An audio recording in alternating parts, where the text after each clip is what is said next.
Personally, ang posisyon ko ay bilang abogado ay ito. Nagdesisyon ng Korte Suprema, sang-ayon ka man doon o hindi, dapat ito'y sundin.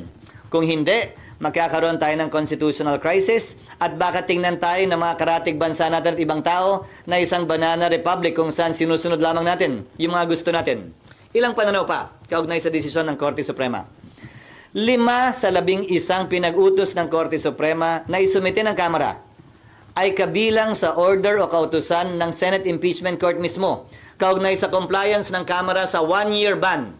Sabi nga ng isang kritiko ng Senado noong mga panahong yon, wala daw karapatan ng Senado utusan ng Kamara at tanungin ng Kamara kaugnay ng 1-year ban.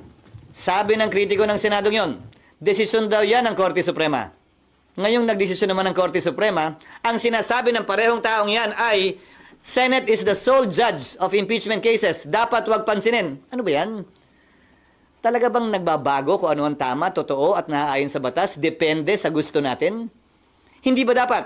Ano man ang gusto natin, dapat ang sundin natin ay ang batas at saligang batas at ayon sa konstitusyon. Korte Suprema lamang ang bukod tanging may kapangyarihan magbigay buhay at mag-interpret ng ating saligang batas. May mga parte din naman ng desisyong hindi ako sang-ayon. Pero kung babasahin natin ang lubusan, kabilang yung mga separate opinions, halimbawa, may mga concurring opinion doon na nagsabing hindi daw tatawid ang impeachment complaint sa susunod na Kongreso. Taliwas yan sa aking pananaw, pero ito'y concurring opinion at hindi bahagi ng majority opinion. Pero nakita ko bilang abogado na minsan ang mga concurring opinion nagiging bahagi ng majority decision sa mga sumusunod na kaso pa. Having said that, maski yung mga puntong yon ay dinala at ika nga sinundan yung ilang concerns din ng Senado kaugnay sa paghiling sa House na desidido pa ba kayo dito sa impeachment complaint na to sa ilalim ng 20th Congress? Dahil hindi otomatiko yon. Ayon sa dalawang separate concurring opinion sa dalawang maestrado, binanggit nila yon sa kanilang opinion. Ulitin ko, ito'y pagpapasyahan namin pero wala ako nakikitang rason at dahilan personally para hindi namin sundan at sundin ito. Maliwanag ang desisyon ng Korte Suprema. The impeachment complaint is null and void ab initio. Ab initio meaning from the beginning. Nakasaad din sa desisyon ng Korte Suprema, hindi nagkaroon mulat-mula ng jurisdiction ang Senado doon sa impeachment complaints dahil sa paglabag sa Bill of Rights, particular due process of law. Pangatlo, sinabi din ng Korte Suprema, immediately executory ang desisyong ito. Ngayon narinig ko pinag-uusapan ng ilang mga bagay, kaugnay ng reconsideration, kaugnay ng pag-file ng pag-apply ng ilang mga prinsipyo sa batas, kabilang ng Doctrine of Operative Fact, pero hindi natin maialis na alam ng Supreme Court ang lahat ng ito. Ang Doctrine of Operative Fact, Korte Suprema mismo ang nagbaba niyan bilang exception sa null and void ab initio ruling nila sa mga nagdaang kaso. So kung nais nilang gamitin yan, edi ginamit na sana nila dito. Pangalawa, tapusin ko lang, at pangalawa, kaugnay sa paglabag ng due process, kinlaro din nila yon na kapag ka-violation ng due process ang pinag-uusapan, ay wala na tayong pwedeng i-review o ibalik pa dahil nawala na ng jurisdiction mula sa simula ang anumang korte o husgado ayon sa majority at unanimous decision ng korte. Yes. Pag-uusapan niyo yan nang nakakonvene kayo as impeachment court o pwede po sa plenary, ma'am? Personal ko ding opinion ito pero ang masusunod dito ay ang mayoriya. Nakalagay kasi sa desisyon ng Korte Suprema, walang jurisdiction ang impeachment court. Walang jurisdiction ng Senado. Nadinggin pa ang mga articles of impeachment. Naalala nyo, bago kami nag-convene, binasa yung articles of impeachment, at least in dulo man lang, bago kami nagka-jurisdiction. Ang sinasabi ng Korte Suprema sa desisyon nila ngayon ay unconstitutional yung articles of impeachment. Kaya walang jurisdiction yung Senado. At pag sumumpa yung mga bagong halal na senador, they will swear to do impartial justice during trial. Wala na nga jurisdiction eh. Sa tingin ko, mas safe na Senado ang magpapasya kaugnay nito, imbis na impeachment court, dahil baka matingnan pa na paglabag ang pag-convene ng impeachment court matapos ang naging desisyon ng Korte Suprema. Ngayon, wala bang presidente o meron? Meron. Noong nagpasya ang Senado na i-dismiss yung impeachment laban kay dating Pangulong Estrada dahil sa EDSA 2, dineklara ng Senado, not as an impeachment court, as a Senate, dineklara ng Senadong functus officio na yung kaso. Yung impeachment court at dinismiss yung kaso. So, nung nagdaan, nagawa na rin yan ng Senado. Inaksyon na ng isang impeachment complaint bilang Senado at hindi bilang impeachment court. So, regular session possible later? SP, scenario lang. Depende sa mapag-uusapan mamaya. Total naman, itong mga unang araw na ito, wala pa naman kaming panukalang batas na pwedeng talakayin dahil kailangan ma-first reading muna lahat ng mga panukalang batas na final. Dahil nga, bagong kongreso ito, kailangan i-refile lahat ng mga bill na hindi napasa noong nagdaang kongreso. Just to be clear, isa na lang. Personal nyo, SP, is hindi na kailangan mag-convene after the decision of SC. Yes, and if the Senate will act on it, the Senate should act on it as a Senate in plenary. Pero sabi nyo, SP, nung previously, pwede namang hindi sundin ng Senado yung kautosan ng Supreme Court. Ang sinabi ko noong nakaraan, pinagpapasyahan pa rin. Pagpapasyahan din namin mamaya yan dahil iba-iba opinion ng senador. Hindi ko sinabing hindi pwedeng sundin. Ang sinabi ko, pagbobotohan lahat. Dahil noong mga nagdaang panahon, di ba nga, sinabi ko sa iyo, pinagbotohan ng Senado kung susundin ba o hindi yung TRO kaugnay sa foreign currency deposits ni dating Chief Justice Corona. Sa botong 1310, nagpasya ang Senadong sundin ito. Ganon din marahil ang makikita natin kaugnay nito. May magmomosyon, halimbawa lamang, na aksyonan na o anong gagawin o magtatanong anong gagawin ng Senado kaugnay ng Supreme Court decision, may sasagot at magsasabi at manghihiling ng motion. Pag walang nag-object, edi yun na yun. Pag may nag-object, edi pagbobotohan. Pero yung botohan nun, sir, kay CJ Corona as an impeachment court, hindi as legislative body. Yes, pero yung botohan din naman kay dating Pangulong Estrada as a legislative body, as a Senate. Dahil yon nagbotohan sila sa impeachment court dahil yung issue na bring up during trial na. Hindi naman tiniro yung buong proceedings. Ang tiniro yung pagbubukas, yung pag-issue ng subpoena dun sa foreign currency deposits as part of the trial.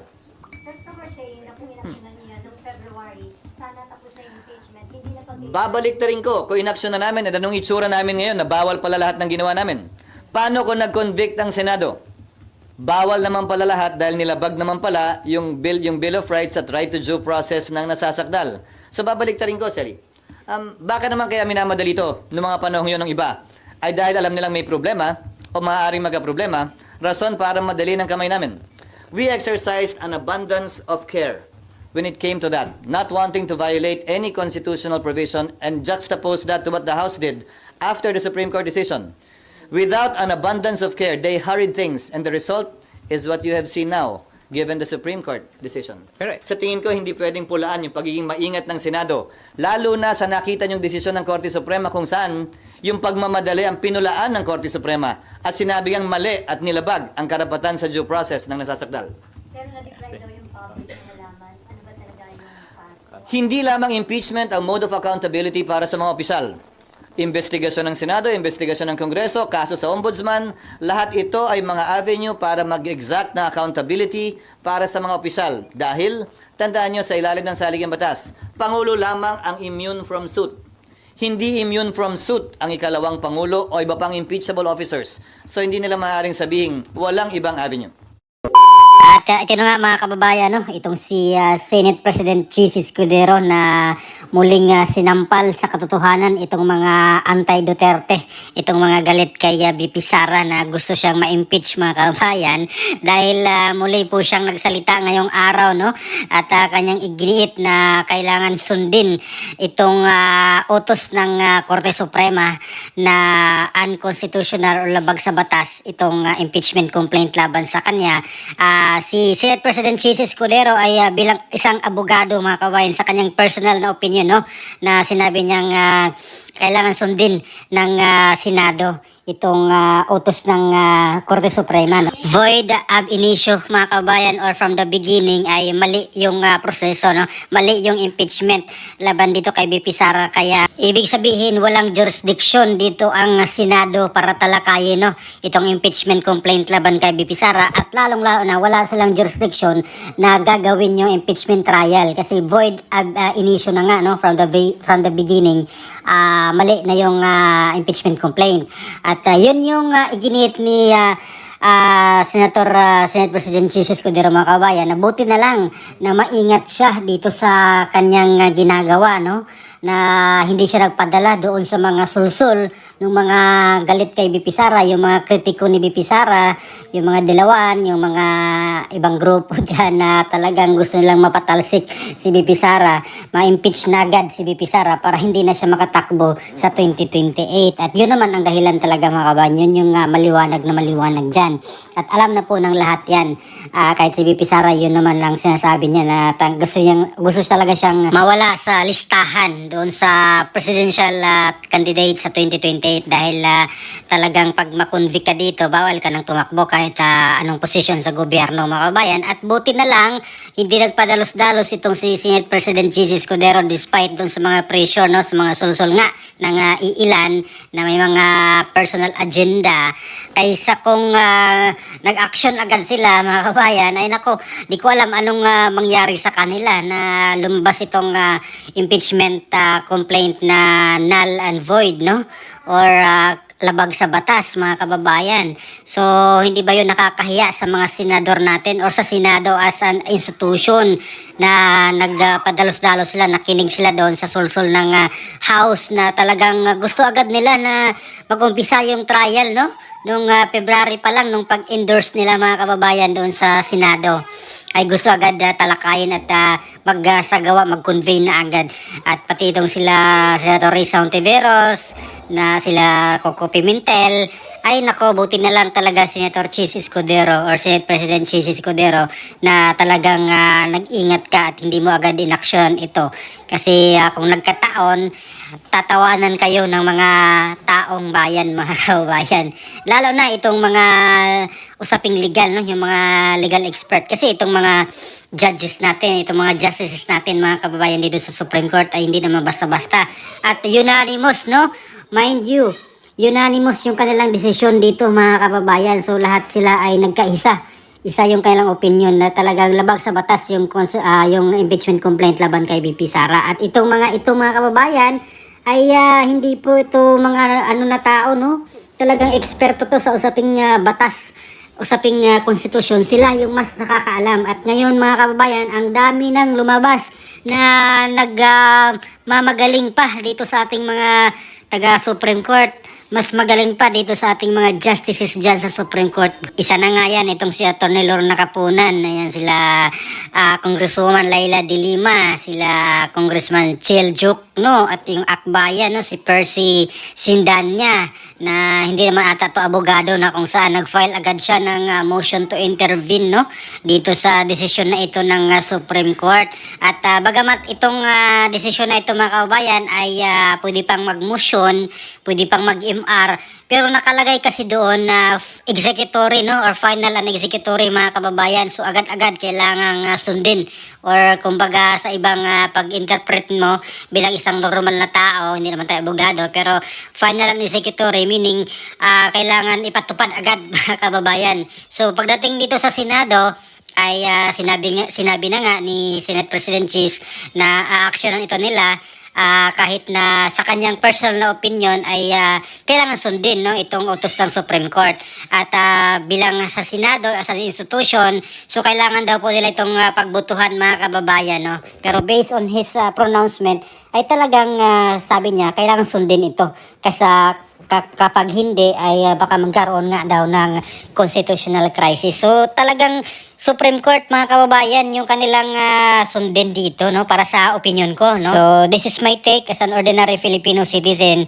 Itong kautusan ng Supreme Court na labag nga sa batas, so kailangan sundin ito ng ating mga senador, no. Bilang reference na rin, mga kababayan, no, sa mga future na mga ganitong pangyayari. Baka sa susunod na mga taon may mga ganitong instances ulit na may impeachment, tapos ito ulit yung desisyon ng Supreme Court, at tapos didmahin ng Senado, ituloy pa rin yung impeachment. Although magkaiba naman yung kailang kapangyarihan, no? Kasi yung impeachment kasi purely political, no? At yung Congress naman yung may sole authority para imbestigahan or magsagawa ng ganitong impeachment trial, no, mga kababayan. Itong lower house yung mag-file ng impeachment, doon mag-umpisa, tapos i-forward doon sa Senado bilang sila yung sole na impeachment court, no. Pero in the future, para hindi na po magkagulo-gulo, no, kasi pwedeng mangyari to sa susunod na mga taon or in the future, para maiwasan yung ganitong conflict, mga kabayan, between Supreme Court and Senate. Ayan, for that matter. At imagine mo, mga kababayan, unanimous yung decision. Kahit na may MR, pwede silang mag-motion for reconsideration. Pero unanimous yung decision ng ating mga justices dyan sa Supreme Court. At malabong-malabong i-reverse nila ulit ito, mga kababayan, no? Buti sana kung half-half, no? Half dito, pabor, half dito, hindi pabor sa impeachment. Kaya pwede pa yung ma-reverse, mga kababayan, kasi isang boto lang dyan, pwede nang mabaliktad yung resulta, no, or ng desisyon.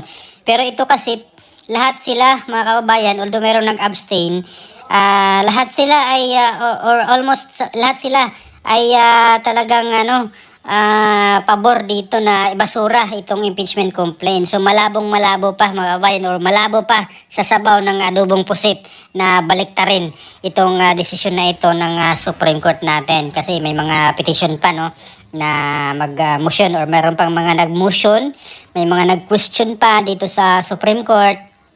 Pero malabo na baguhin pa ulit ng justices natin dyan sa Supreme Court itong desisyon na ito. Imagine ba naman, 97 pages, mga kababayan, no? Itong desisyon na sinulat mismo ni itong ponente natin na si Senior Associate Justice Marvic Leonen, mga kababayan. At itong nga po yung dating kasama nila, itong si Antonio Carpio, ay kini-question nga nila itong desisyon na ito, no, mga kababayan. So talagang ito naman si Antonio Carpio talaga ay from the very beginning, alam naman natin yung kulay niya na talagang one-sided siya, and he is for the impeachment ni or kay BP Sara talaga. Ayan, alam naman natin, alam na ng lahat yan, mga kababayan, na talagang maingay siya at may mga grupo pa siyang mga kasama, no, yung mga sinasabi nilang religious group. Ayan, yung mga Makabayan Black, yung mga Dilawan, Pinklawan. At ngayong araw nga ay sumugod sa Senado, no, itong grupo ng Akbayan para kalampagin ang Senado na aksyonan agad, no. Gusto talaga nilang ituloy ang trial ni BP Sara at eventually gusto talaga nilang i-convict si BP Sara para mawala na sila ng tinik sa daan, no, sa 2028 presidential election. Pero sorry na lang sa kanila dahil alam naman ng ating mga senador ito.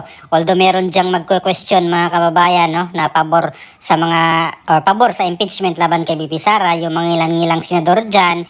Pero for sure dito, malamang majority dito ay susundin itong utos ng Supreme Court, no?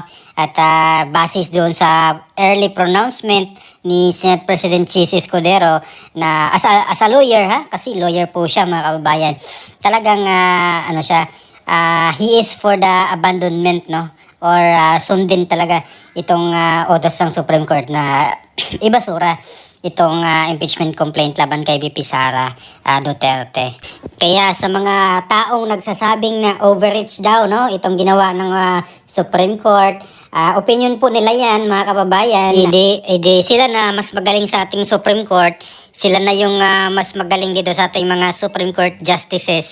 Kagaya nito ni Attorney Lorna Capunan, na sinabi niya overreach daw. Siya naman ay isa sa mga private prosecutor sana na kinuha ng House, no, ng House panel dito sa impeachment trial ni BP Sara. Kaya she is entitled to her opinion, no. At yung sinabi niyang ay mag-judge muna or magiging justice muna siya dito sa Supreme Court bago siya magkuda. At ito naman si dating abogado, si Larry Gadon, na nagtatalak doon na parang buang doon sa Sona kahapon, mga kababayan, no? Sinabi talaga niya na tuta, ulit-ulit tuta ng mga Duterte itong Supreme Court. Ayan, grabe naman. Yung mata ni Gadon kahapon, talagang parang demonyo na adik na, iwan ko, no? Lumalabas na yung mata ni Gadon. Grabe yung pagtalak niya na tuta. No? Paulit-ulit niya sinabi, tuta ni Duterte itong Supreme Court. Bagamat na disbar siya mga kababayan, talagang galit na galit siya dito sa Supreme Court din. Kasi dahil sa Supreme Court, natanggalan siya ng lisensya, hindi na siya abogado ngayon. Pinaparatangan niya yung Supreme Court na tuta ng mga Duterte. Grabe yung kanyang paratang mga kababayan. No? Parang hindi siya dumaan sa pagka-abogado. Pansin ko lang, iwan ko, parang iba yung tsura niya, parang adik, no? Si Gadon, grabe. Galit na galit siya dito kay BP Sara. At talagang loyal na loyal siya dito sa amo niya. Dahil, syempre, siya ay secretary ng ngayon, cabinet secretary siya ni PBBM. Kaya understand na yung kanyang stand mga kababayan. No? Pero dati naman ay maka-Duterte naman siya nung kalaban pa ni PRRD yung mga Dilawan. No? Talagang ibinagtanggol niya dito si PRRD noong mga panahon na yun na si Pangulong Noynoy Aquino pa yung presidente. Pero ngayon na bumaliktad na, nagkaaway na itong si Vice President Sara Duterte at si PBBM. Kaya galit siya dito kay BP Sara mga kababayan. So ano pong opinion niyo mga kababayan dito po sa kapalaran ng impeachment complaint laban kay BP Sara? Dapat bang ibasura ng Senado ito? Or dapat bang hindi nila sundin itong impeachment na utos na bawal ng mga kabayan na binasura ng Supreme Court? At makikinig yung mga senador natin doon sa mga sulsul ng mga ilang individual at grupo na gustong ma-impeach at ma-convict si BP Sara para hindi na makatakbo sa 2028. Ayan. So please comment down below. Maraming salamat. God bless po sa ating lahat.